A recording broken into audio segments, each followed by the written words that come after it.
I get a call from a friend of mine who used to run NBC. He said, I'm talking to a man in Canada who has the ability to give away on a game show $5 million, which had never been done before. He has an idea, but all he has is a drawing, and it has 26 suitcases.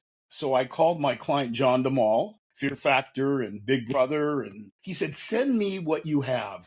And I sent him the little diagram. 6 months later, we all met in New York, and they presented me Deal or No Deal.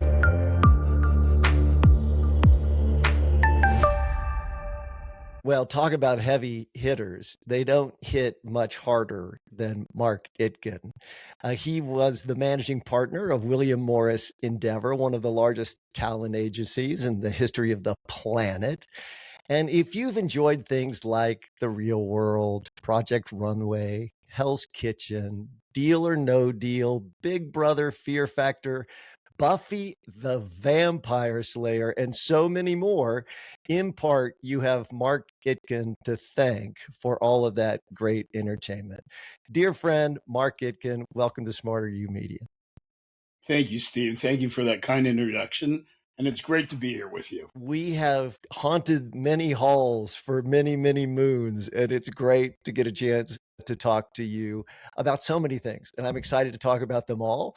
But you know, we don't wait at all. We get you straight to CT, the chicken timer. He's going to be sitting here regulating all of these things and probably sneak in from the corner from time to time, too. If you would, sir, please make me just a little bit smarter.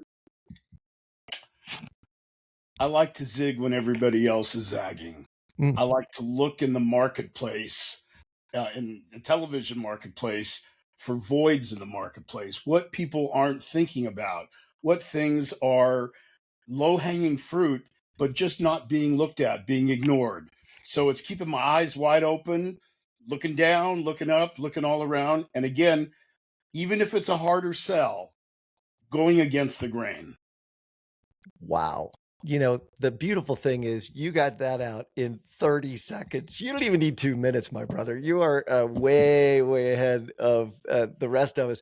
And I love where you start. Let's just dig straight in, because I think that is probably one of the undervalued things, not just in television and entertainment, but in life. When this is an entrepreneurship based podcast, and when people are looking for their thing, when they're trying to find the thing, so often the flood of people all go into the thing that just worked, and that's really not the zig or the zag. So give me some examples in times that you can think that things either came to you that you thought were outside of the mold, or that you helped come up with that that zigged and zagged.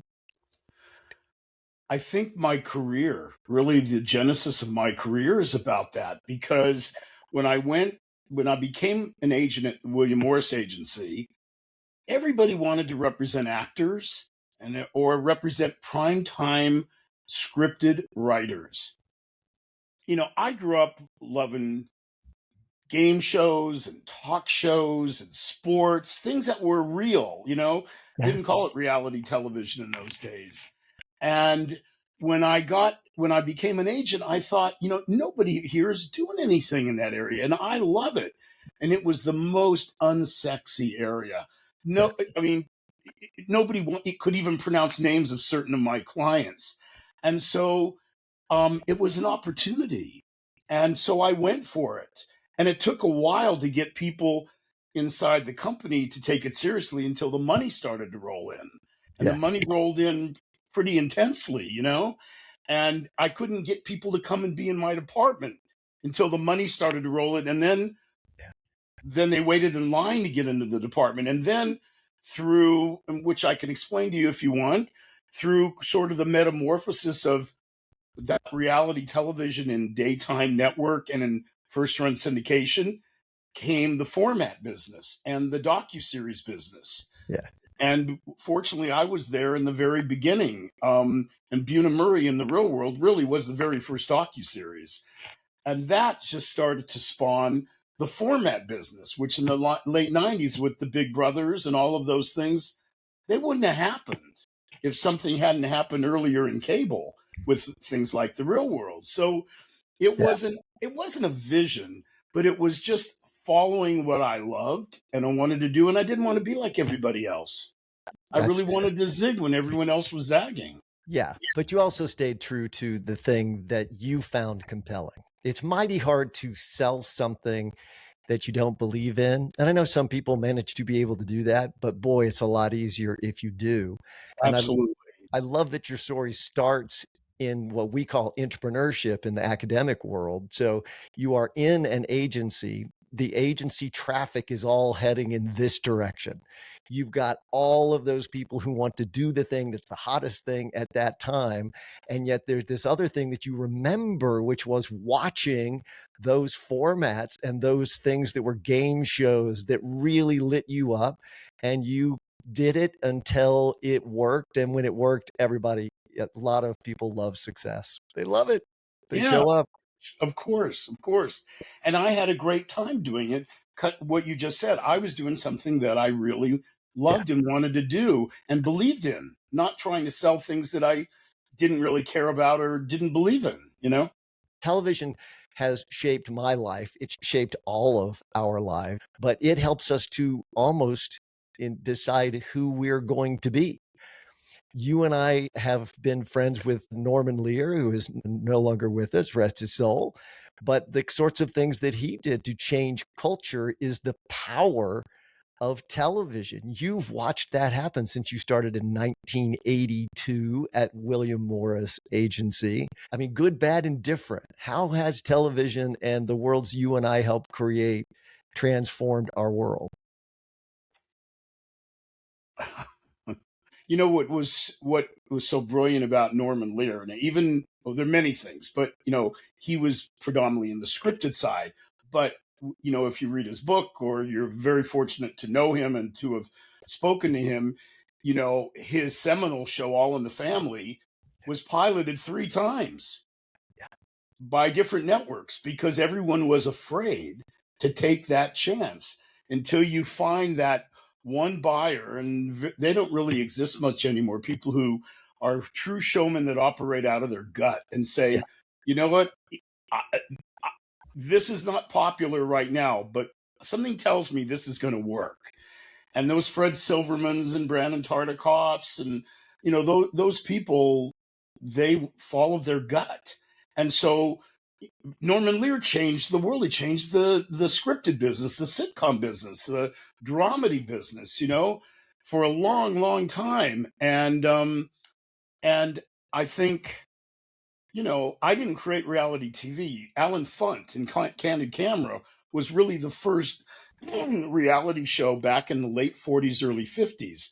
And there were different, variations of that.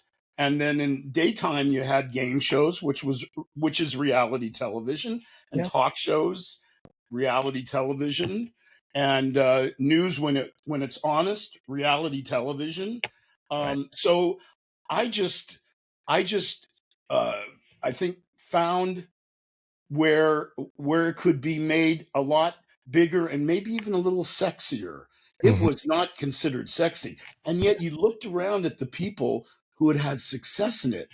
Goodson Todman, Right. those guys made that. Mark Goodson had one of the greatest contemporary art collections in the world.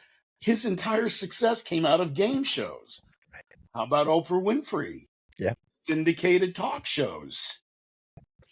People don't understand when you talk about like a syndication or a cable business or daytime. At one time, the daytime television is where the networks made all their money. Yeah. Right. Not prime time, Yeah. but it wasn't sexy.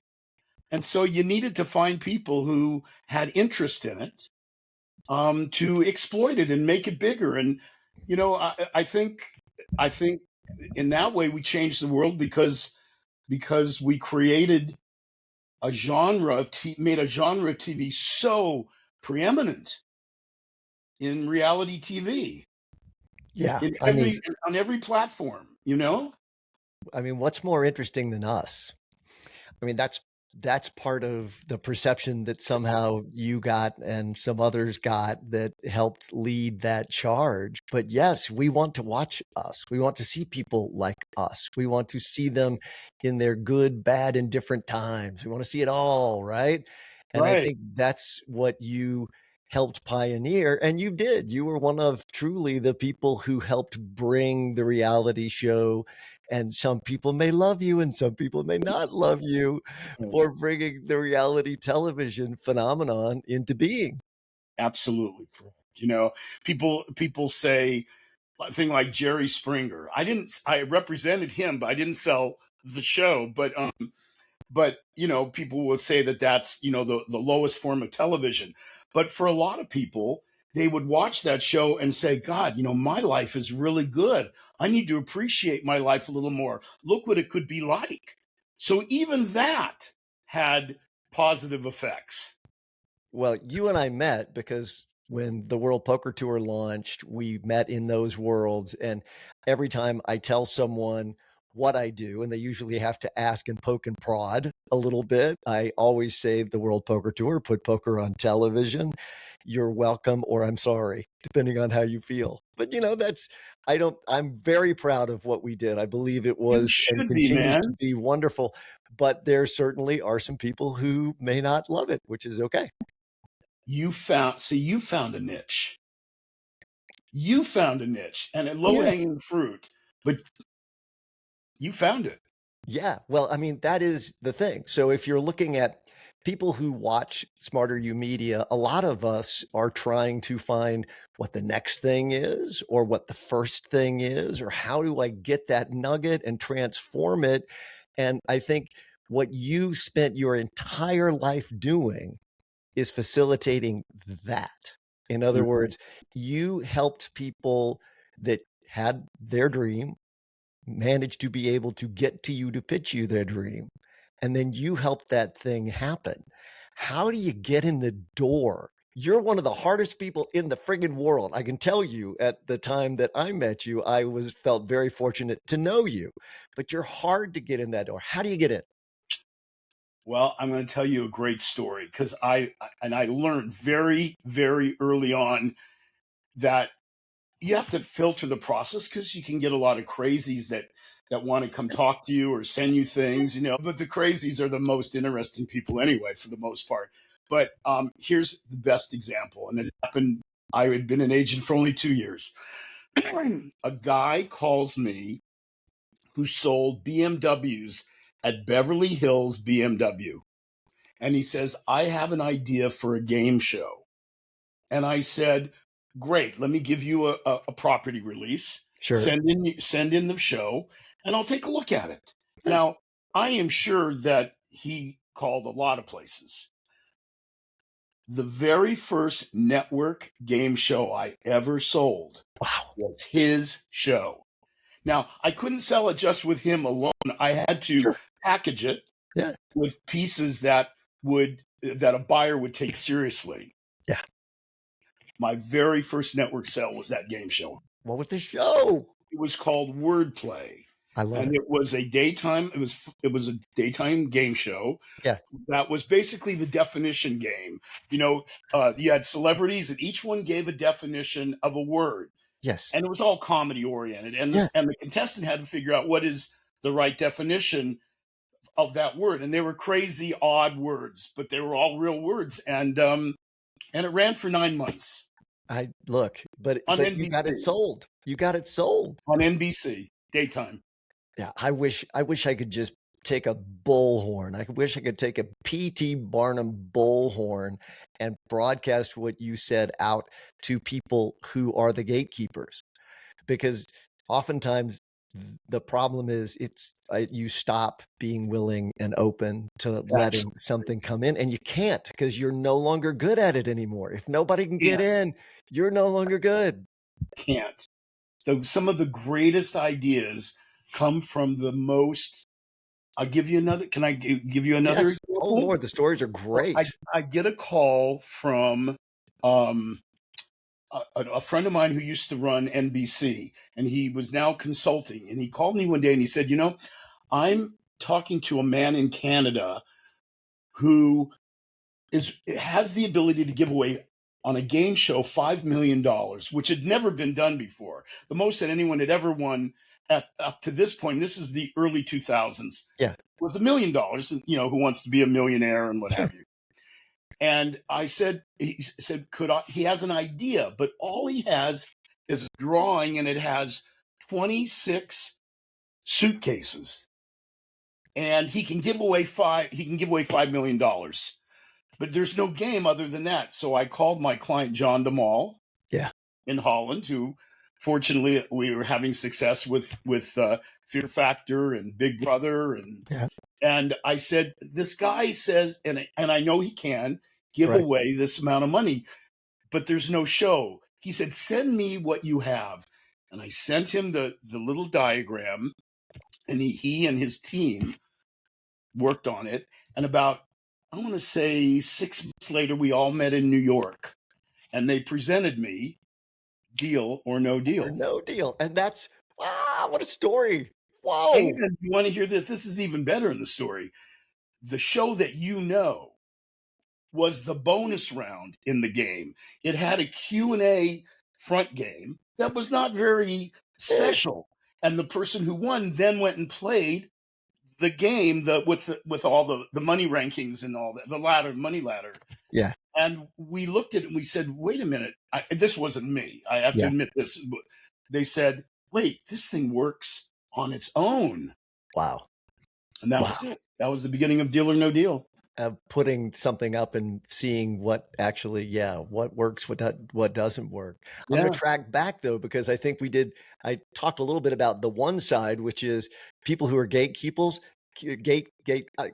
peoples. I like that, gatekeepers. So the gatekeepers don't keep people out, because that's how you get a chance to get the brilliance, right? But the other side is people who feel like they'll never get across the line. They're never going to get in the office. You have to do the numbers.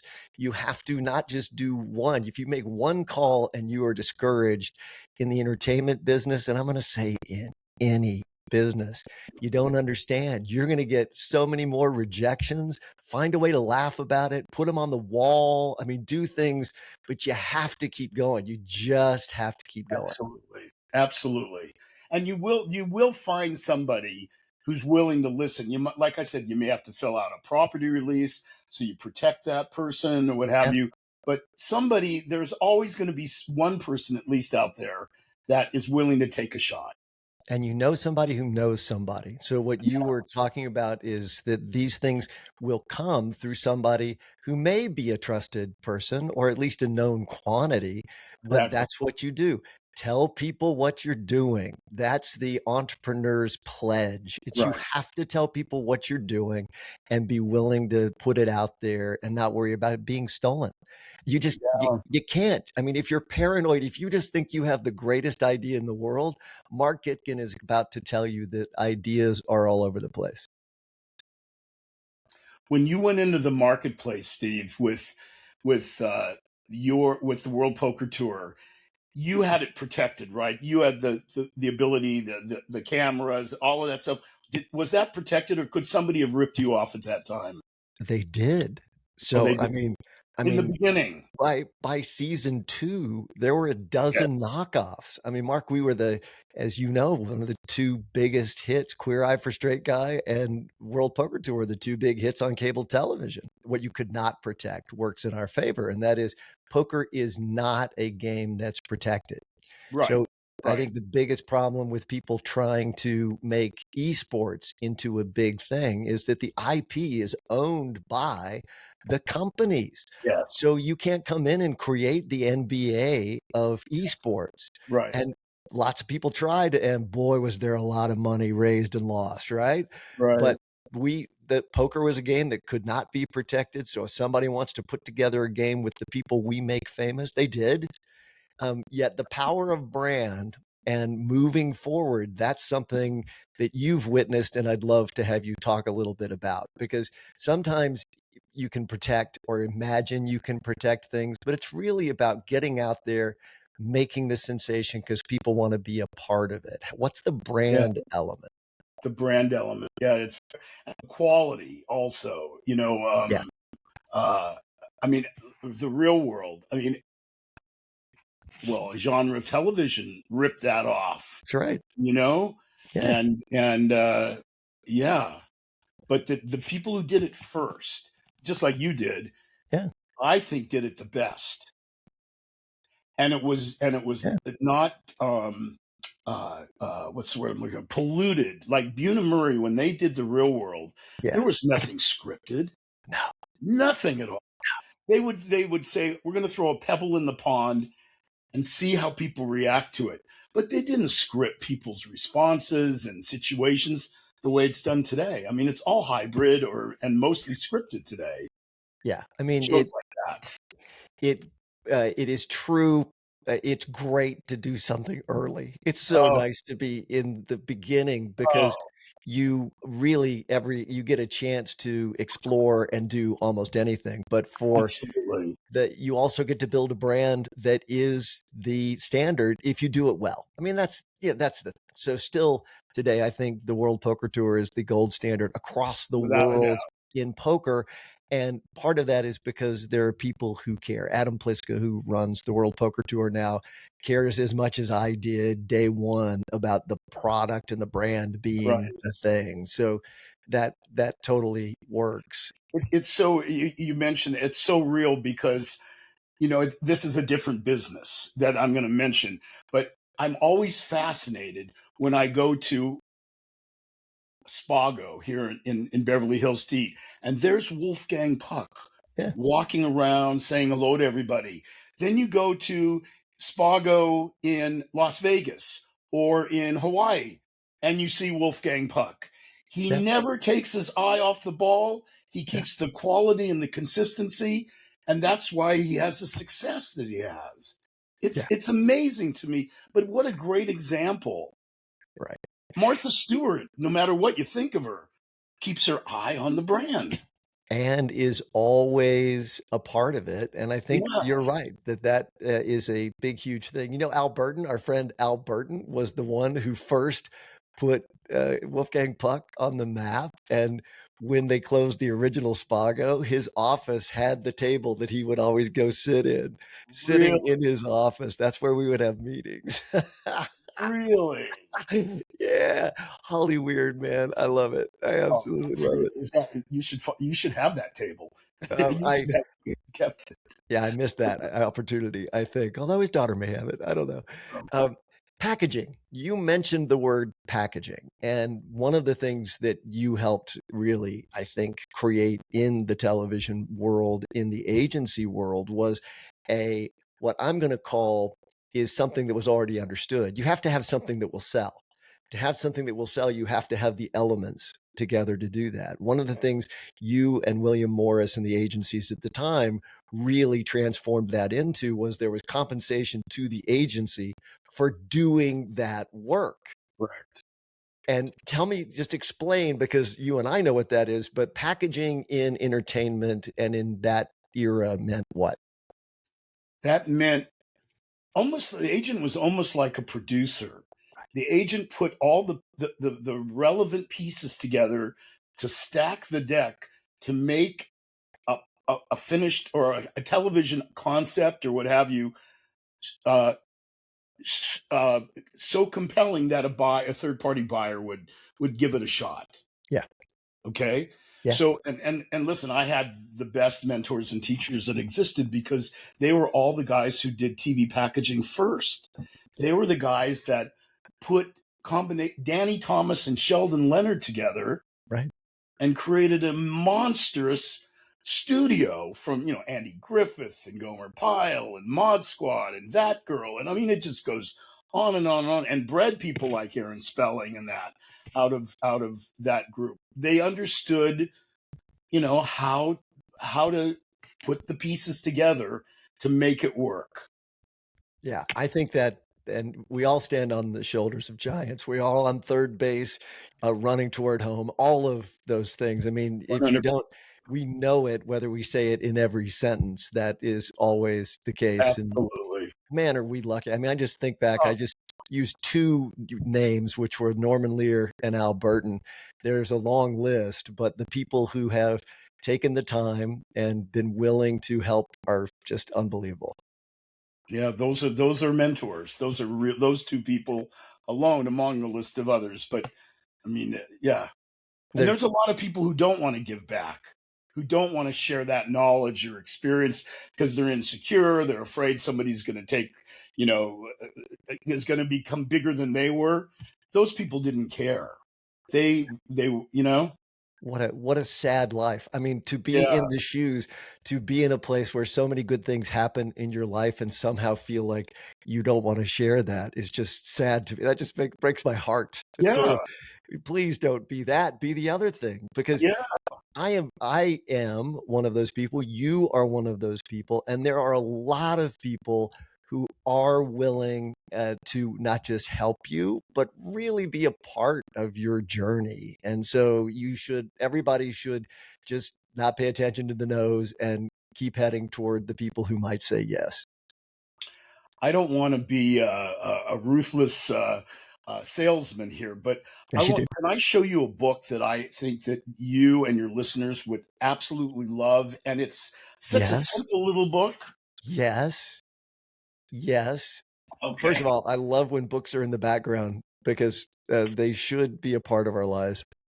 this book is called Driving Maryland, Huh. and it's the biography of one of my mentors and one of the most important agents in the business named Norman Brokaw, who Ooh. was the chairman of the William Morris Agency and became chairman emeritus. But it's his story about how when he was 15 years old, his uncle was a guy named Johnny Hyde who represented Marilyn Monroe, Yeah. and Norman wanted a job, and so they brought Norman out of New York, and Norman's first job was driving Marilyn Monroe around. And Norman Brokaw became the quintessential agent. When Johnny Hyde died, he represented Maryland, but he started the careers of so many people and started TV packaging. And I really, if you want a wonderful, wonderful book, and it's totally accurate, Driving Maryland, and it's written by his son Joel Brokaw. It's a Okay. great book. Oh, what a great recommendation. And what a great path for us to trounce down a little bit, because I do really love the fact that the entertainment industry is perhaps more visual in how you can start in the mailroom and find your way running the agency or running the studio, that we have those stories. But I think Yeah, everywhere is that way. It is Horatio yeah, Alger, man. It's about building, working, and finding your way, and you can have a shot. absolutely. In any industry, you're absolutely right. What are some of those stories, though? Well, there's a lot of people who are in the William Morris mailroom, like David Geffen and Yes. Michael Eisner and Barry Diller. I mean, these are people who worked in the mailroom. They didn't. Some Wow. of them didn't become agents, but they obviously used that knowledge Yeah. to go to the next steps. Those are amazing names. See, Yeah, those are things I didn't know. I didn't know that yeah, those people yeah, started. yeah. Even Marc Jacobs, the clothing designer, Uh-huh. was in the New York mailroom. Wow. And Yeah, that's not, I'm going to tell you, you go to a place like William Morris Endeavor, or one of the agencies, you work in the mailroom, you work. you Y- work. You are not put in there, you work, and your days are long, and you're not, always uh, treated with a smile every day. And yet those people find their way and persist and grow, right? And it's unfortunate that now you can start in the agency like an assistant. You don't have to. They don't. You don't always have to go through the mailroom. But I think it's you know unmistakably one of the most significant little steps that somebody should take, particularly a person who's making a career change like I did, or just a young person out of college. I mean, you can intern at the agencies, and it's like you say, every industry has the same thing, but this is such a competitive industry that, if you can get in the Yeah. door. Don't don't be so full of yourself that you're not willing to take the thing that starts you down the path. If you're not walking on the path, you're just sitting there, right? You're absolutely right. Yep. Yep.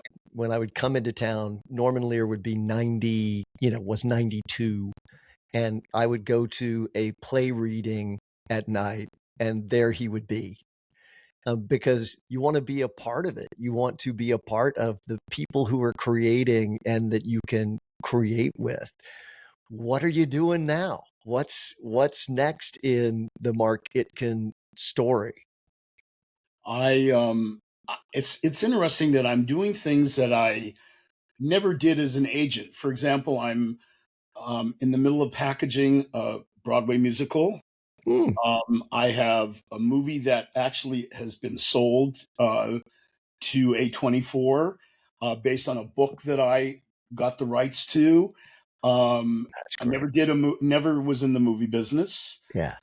I've got a couple scripted deals that have things that are real that have been made with networks.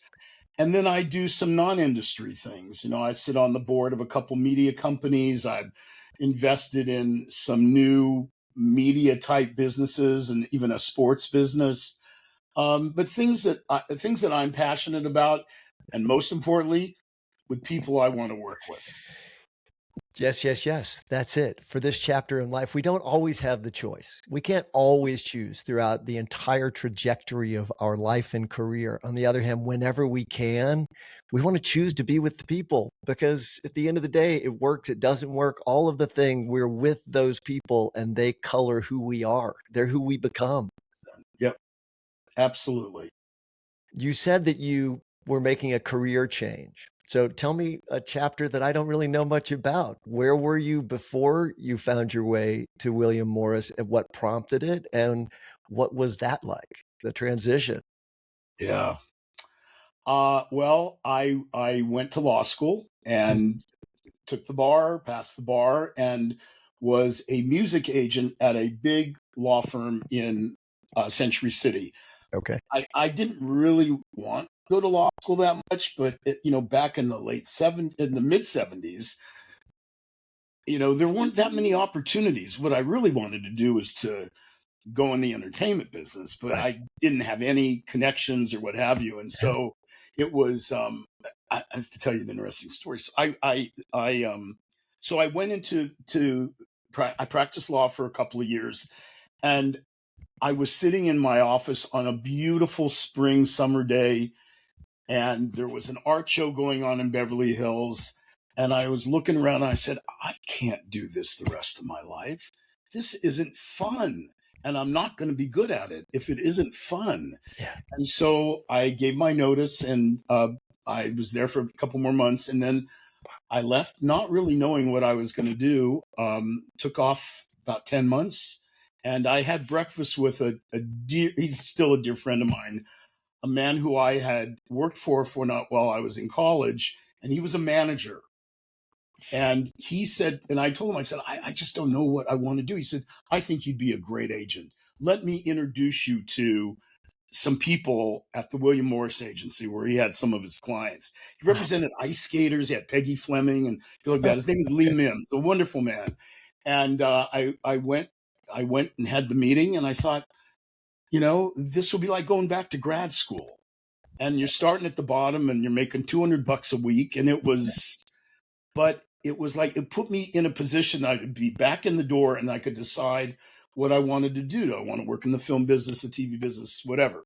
And so I did that. And that was in 1982 when I started. But I want to tell you this one story because you'll appreciate it. I'm at UCLA. I'm a communication studies major, Okay. and again, not didn't think I really wanted to go to law school. And the one of the heads of the department, a professor named Andrea Rich, her husband happened to be the director of All in the Family, named John Rich. No. He also had directed things like I Love Lucy, and it is a Sure. very, very established sitcom director. And she said, because I was saying maybe I want to be in the entertainment business. She says, here's what I'm going to do. I'm going to send you down to the CBS TV City for 1 week, and you're going to see with All in the Family, and you're gonna be there from the table read to the edit. So I Wow. spent an entire week sitting in the booth with John Rich, Norman Lear, of course, was there, and a bunch Wow. of other people. And I realized that I wasn't that interested in the actual production process. What a great thing to figure out before you're too far down. Wow. And you know what I did, Steve? I endowed a chair to UCLA in her name because she had such a fundamental impact on my career and That's trying to steer me the right way, you know? But that was my initial exposure to Norman Lear. And again, people helping you out, right? Yes. Yes.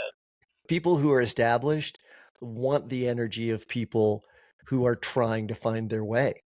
If it's good energy, Yeah. right? If you're the person who's passionate about what you're doing, and as you described the conversation you had with her, that's what happens. If you're saying, you're really trying to figure it out, but you've got the kind of energy that people want to be around, they want to do things to help you find your way. That's a Absolutely. great story. Oh my gosh.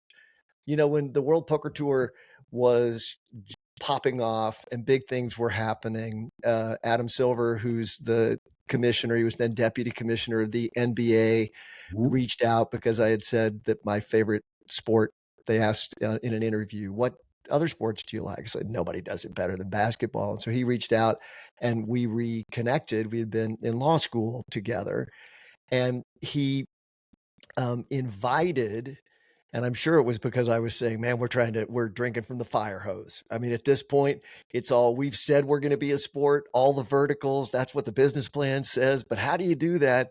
And he invited each of our department heads to go out and spend time with the department heads of the NBA. And there's no way to overestimate sort of what that means in the injection of an early startup thing. But those are the kinds of things I think that come from passionate conversation. When you are moving forward, you just will find your way. Man, we want to be a part of that. And you were genuine. I mean, it was a genuine interest and passion, you know? Yeah. And those people can smell that. Yeah. And that's what I think we all have that. I think sometimes we sort of feel like when we use words like networking, I find that to be one, you should always find a way to think about it some other way. The transactional notion of I'm going to network with someone to get something from them, you can smell that too. 100%. And I think really what it's about is, you're finding your way, you're passionate about your thing, and you meet people that you like, spend time with them, and the things will come. Don't think about life as a transactional world, because it's not rewarding and it'll make you unhappy. It will make you unhappy no matter where you go. Absolutely right. So that gets you into William Morris, and you were there. Try to get the dates, 1982 until 2015. 15. End of 15. Yeah. Wow. Okay. We're going to just take a moment to put a pin in 1982 media, technology, everything that goes into it, and then go to 2015 and then extend to now. And it is not the same world. It is not the same world. Tell me describe that stuff. Well, I went through the boom and the beginning of sort of the death of the cable business. Yeah. You know, when I started in 82, most of the HBO was doing what it was doing, but the basic cable business that was doing what I was doing, reality TV, net, spending very, very little money. Most of the time, they either had live events like sports or they bought reruns, you know? Yeah. And then the explosion in, of the MTVs of the world and the USAs of the world and all that. And then, going to 2015 as the streaming business really began. I really kind of missed it, the 15 was really sort of the 16 was really the beginning when people were seriously pitching the Netflixes and the Right. Amazon Primes, and some of the other ones didn't even exist yet. So so but you could see that there was a tidal wave, and the money being spent was being shifted, and the Right. ad dollars were going digital versus linear, and so you could feel that, and yeah, especially cable. And now the syndication business, which was one of the most lucrative businesses, first Sure. run syndication, off network syndication, Sure. exploding in the early 80s. If you think about all those big shows, Oprah and everything, those are all from the That's right. early mid 80s onward into the 2000s. And now, in like a week ago, 2 weeks ago, NBC announced they're basically out of the first run business. Right. You know, Yeah. canceling shows that have been on for 30 years, like Access Hollywood. It's because the stations, they can't, the syndicators and the stations can't make money with that product anymore. Isn't that wild? Yeah. Wild. Yeah. I Yeah. mean, truly, truly wild. Technology driving, a lot of it, audiences driving a lot of it, and actual Money. shows. Well, yeah, 100%. Yeah, I 100%. mean, Netflix, you think about which brilliance. I mean, Yeah, absolute brilliance, sure. but dominating the marketplace, the way HBO did in its time. It had Yeah. so much money to do, really, really high-end programming, and that you couldn't find anywhere else. Yeah. Well, I'm going to get wonky because this is the stuff that I find so fascinating. And HBO's a great example. They just had a entirely different business model than Yes. anyone in the business, which Yes. allowed them to create an entire universe. No guarantee it would work, right? No guarantee it would become the big dog, but it did allow them to create these tentpole, amazing things you could never afford any other way, and transformed everything. Transformed everything. Yeah. And then, the streaming thing, exactly the same thing. I think of streaming as being the biggest arbitrage in entertainment history. I mean, it feels truly like it's just so much money has to be paid to the cable or network gods. It's enough money that there's an arbitrage opportunity, and we can start doing it outside to raise the money and be more entrepreneurial. And wow, right? And generationally, kids began getting their media in a different way than we did. Yeah. Tech. Yeah, the tech, and still going. Going back to cable for a minute though. What is your sense of? I think I'm going to know the answer, but and it's a leading question, so you can ask counsel. You can make an objection anytime you want. But I mean, the advent of 24-hour news. I mean, of all the things that happened in the cable era, 24-hour news transformed the world maybe more than any of it. Mm-hmm. Yes. Globally, yes, absolutely. I mean, CNN, Ted Turner's creation. Yeah. Transformed the world. And, you continue from that then to streaming news and what it is. I mourn the loss of good journalism. And I shouldn't say that because I know there are a lot of wonderful people doing great journalism. But man, I want to be able to give us all a good feed that we get. I want a good. We should all get the good feed, and then we can play around in the stuff that just is going to push all our dopamine buttons.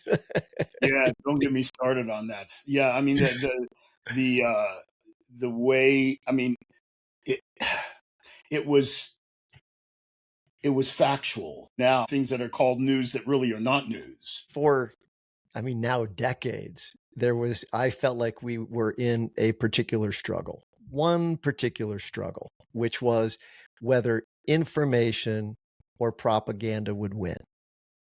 I think that's still right where we are. And by the way, we don't know. I don't know. It may feel discouraging no matter what your point of view is, because you experience it. We all experience. I still hope that information can find its way because it's powerful. I think information is powerful, but it's going to take some time for the technology to sort itself out as new lawsuits are being brought and won Yep. about sort of how that can, manipulate who we are. I'm Yep. hopeful, but that's because I'm a doomed optimist.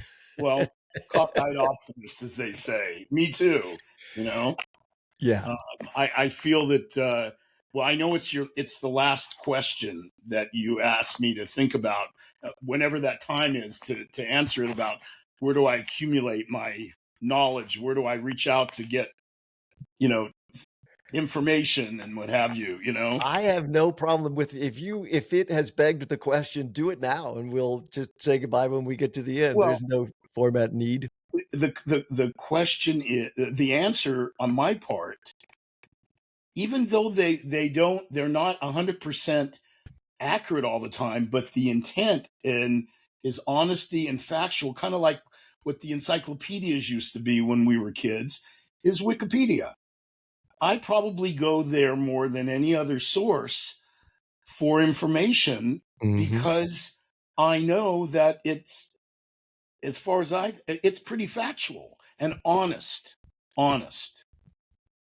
Trying. I mean, isn't that really it? There's never Walter Cronkite. Did Walter Cronkite get things wrong? Yeah. Yeah.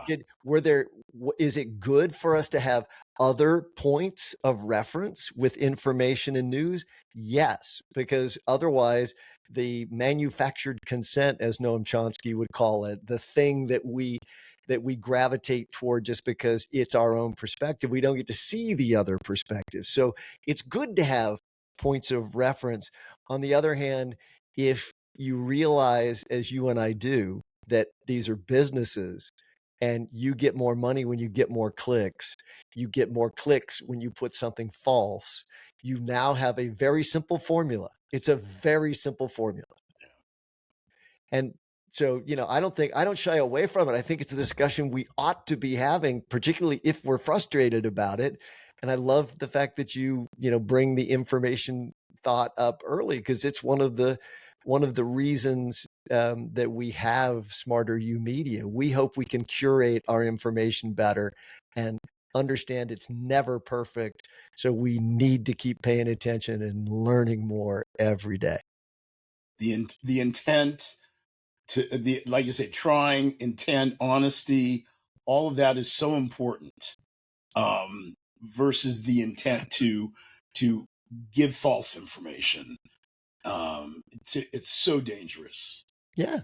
Well, and we've seen in history, there are so many examples of places and times when people had enough of a bullhorn, back to P.T. Barnum's bullhorn, that they could get to enough people and have them start to believe things that led to just, absolute atrocities. So I hope we don't want to be in that world. I hope all of us don't want to be in that world. And if we're misguided, which I am, I mean, honestly, it seems so easy to think everyone else is misguided. I can tell you things that I believed fundamentally that I no longer believe. That should mean I need to be vigilant personally every day. I don't want anybody to insult my intelligence and tell me that what I'm seeing is not what I'm seeing. And that happens all the time today. Yeah. To me, that's the most infuriating thing. I think it's both sides. Oh, without a doubt. I keep asking myself a list of hard questions. One of them is, when's the last time I voted for someone in the party that I don't subscribe to? Well, I mean, to me, that's something. I should be going, well, wait a minute. And if we're that tribal and we're no longer able to even look at a candidate that, you would go, I believe in that candidate, may disagree with them, but I'm going to be a practocrat and I'm going to practically make the decision and I'm going to vote because I think that's better for my local community. Absolutely agree with you, Steve. Yeah. I want to go back into some glitz and glamour when the World Poker Tour every year would have its celebrity invitational, just the who's who of amazing actors who wanted to come play in this thing that was the hottest thing, allowed me to get to know and enjoy some of those people. You have been surrounded for decades by people that are so admired and appreciated on the big and the small screen. Tell me a couple of stories of just some of those people that you appreciate the most, the people who you just enjoyed and continue to enjoy being around.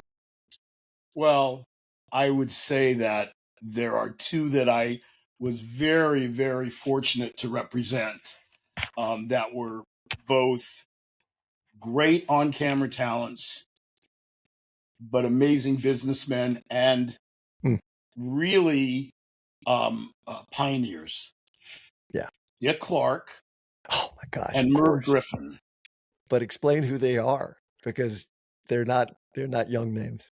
Well, Dick Clark started as a DJ and was really the first.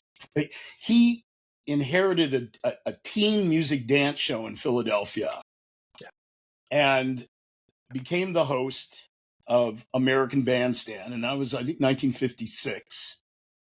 And he really put youth music and dancing and rock and roll on television Yeah. for the world to appreciate and see, which affected the radio business, the TV business, the movie business, what have you. And he was a pioneer in that. He then took that and built a very large television production company Yes. based on that, with American Music Awards and things of that sort, and continued to be just a great talent. Yeah.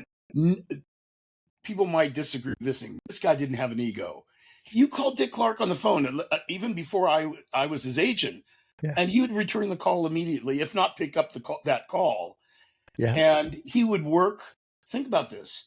He worked for 17 years for Bob Stewart as the host of the 10, 20, $500,000 pyramid, as talent, not as an owner of that show. He did not own that show. Didn't know that. I Did assumed not that own he it. owned that show. Nope. He was an employee for hire. And because he loved what he did. He loved Yeah. being in front of the camera. He was like silk. He was smooth, and Yeah. he was incredible. And and what would New Year's be without Dick Clark? That's right. Even today they have his name on it, Yeah. still. Golden Globes. I mean, there's so many things, and a lovely, sweet man. His wife, or his widow, Carrie Clark, still very much alive. I Mhm. try to stay in contact with her as much as possible. I think about Dick Clark probably every day, like I would my own parents, because he had such an influence. He called me. I was probably been an agent for 2 or 3 years. He called me one day and asked me to come over to his office. He wanted to hire me to head development in his company, and I Mhm. said, Dick, I'm just starting this. I don't want to do it. Let me represent you. Let me be your agent. And that's how we got into business. I'd only been an agent for like 3 years, I think. I'm sorry. Put these pins every once in a while and just go, please listen. You don't have to listen maybe to everything that we say, but when you ask a question, it's amazing sometimes how the answer can be a yes or a maybe. You never know. You never know. Here I was, a 3-year agent, and I was representing one of the biggest producers in the business. Transformative, right? Yeah, transformative. Great Yeah. word. And Merv Griffin had been a client of the William Morris Agency back in the days when he had his talk show and everything. And Mhm.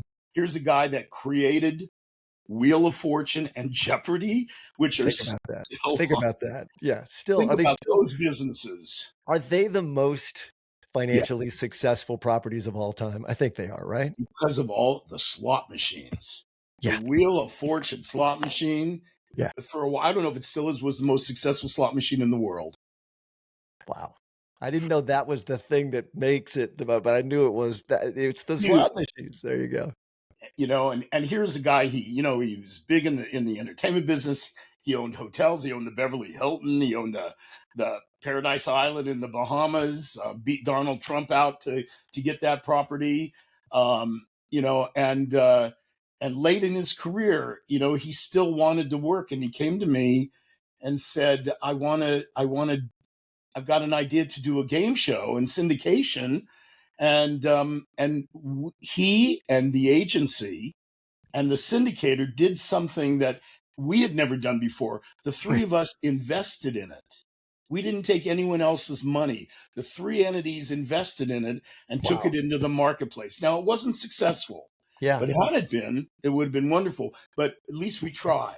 Yeah. And it was the last thing. He actually passed away about a month before it premiered. Wow. Well, so he never knew, or looking down, he knows. I don't know. Yeah. I don't know. Yeah. I'm going to be very mindful that I can't talk to you forever. So I'm going to just understand I can't talk to you forever. I plan to talk to you for as long as I'm talking. But today on SmarterUmedia, I can't do that forever. But I do want to sort of add an extra element to this because we've touched on it, but I feel like it's real important in terms of entrepreneurial energy and entrepreneurship and what that means here at SmarterUmedia. You talked about some of the things that you developed. So the trajectory I would describe as you come in, you find that there are these new reality television pieces that can be a part of the new television landscape. You help them transform into different ways of doing the business. They then help transform the business. Then you've told me now you're sort of doing some things on the investing side and some things you haven't done before. How's that journey? And I think it's part of what our audience really sort of tunes in to find out about. It's kind of, how do I make the thing happen? So you're having to do that all over again at this stage in your life.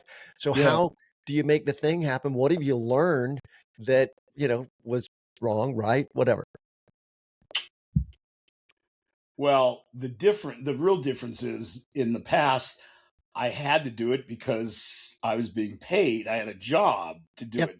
Now I do it because, well, I also loved what I was doing, but now I do it. I mean, I could be retired and have a farm somewhere and not be thinking, just like yourself, doing something unrelated or nothing at all, or sitting on the beach. But it's not how I'm wired, and I still like to challenge myself and learn new things. And so everything I'm doing now, I'm learning new businesses that I wasn't in, like the music, the live stage business or the movie business. Yeah. And I'm making sure that I, first of all, have the IP that I work with has to be powerful, has to be something that people are going to pay attention to, because I don't have the credibility. I may have credibility in the TV business, but I don't have credibility in the live stage business. So I got to have something really powerful that people are going to want. And then my packaging abilities, now I got to put the pieces together to make it even more enticing to the buyers. So the right producer or the whatever, and so those are the things that I'm doing. And obviously I couldn't do it if I hadn't had all this body of work and experience. But it's the same thing I went through. My career was, anytime you try to do something new and different and zigging when people are zagging, it's always a little more difficult to sell those things, to get people to take chances. And today it's tougher than it's ever been for people to take chances, because there's not just one person to make the decision anymore. There's a long food chain, and there's algorithms, and there's, right or wrong, it's more difficult. And so, thank God I have the patience and I have the passion for the things I'm doing, and I'm working with the people I want to work with, and I will continue. I know that if I believe in it enough, eventually I will get it out there. I know that. Well, that is an entrepreneur at heart. You have absolutely said what we all believe. If you show up at a poker tournament believing you are the one of the 10,000 people who's going to win, you're an entrepreneur. That's right. I mean, That's that is the ultimate sort of piece of it. And I believe what you describe keeps us young. And without a doubt. when you talk about, I'm going to just go sit on a beach, which I know you and I would be there for a week, and that would be we'd love the week. We'll enjoy the week. We're going to have a great coconut drink filled week. But after a week, we're going to need to get back because that keeps us young. It's the energy, it's the hunt, it's the life. Yes? Yes, 100%. Yes. All Like right. they say, Well, that's how I'm wired. That's how you're wired, you know? it's who we are. And Yeah, you're going to zig and I'm going to zag. And we hope that everyone finds a way for their dreams to find their way into the world that they can manifest, right? very well said. Mark Itkin, more than good to see you each and Steve every Richardson, time. thank you for the time. I love talking to you, as you know, anytime.